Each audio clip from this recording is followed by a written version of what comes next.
नेपालमा राजनीति गर्ने मान्छेहरूले आफूलाई एउटा पारिवारिक जीवनबाट अलग्याएर they don't essentially know what's going on with their child. मेरो बच्चाले कहाँ सङ्घर्ष गरिरहेछ? मेरो श्रीमतीले कहाँ सङ्घर्ष गरिरहेछ? मेरो छिमेकीले के गरिरहेछ? उसलाई थाहा छैन। तर उसलाई 10 किलोमिटर पारीको चाहिँ नि एउटा अननोन भोटरसँग चाहिँ ऊ वफादार हुन्छ भनेर जनताले पत्याइरहेका छन्। यो सबैभन्दा ठुलो ठगी हो। यसलाई यसरी भन्दा हुन्छ जस्तो लाग्छ मलाई।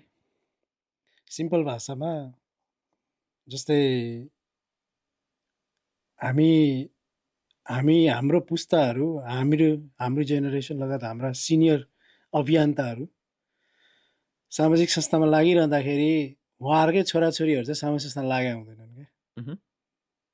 That's the fact. नेताहरूले देश विकास गर्छु भनेर भनिरहँदाखेरि उहाँहरूकै छोराछोरी विदेश पढ्न गएको हुन्छ नि त।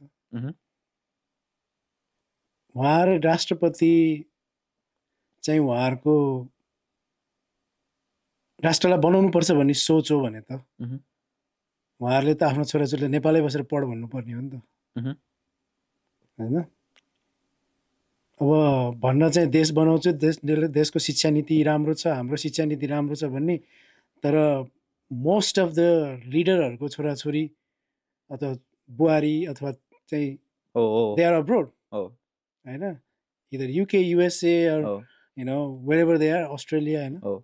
उहाँहरूलाई आफ्नो राजनीतिप्रति नै विश्वास छैन के। उहाँहरूलाई थाहा छ मेरो राजनीतिले डेलिभर गर्नेवाला छैन। हाम्रो लागि हाम्रो लागि राजनीति हुन त अब हामीलाई भन्ला नि मान्छेले, अब यो पोडकास्ट हेरेर बसिरहनु भएको सम्पूर्ण तिमीहरू चाहिँ बाहिर गएर के चाहिँ गरेछौ र भन्नु, तर पनि हामीलाई बाहिर गएर हामी देशको बारेमा एभ्रिडे सोध्छौँ नि त। त्यो अब भन्दाखेरि फिसी सुनिएला, तर द्याट्स द ट्रुथ।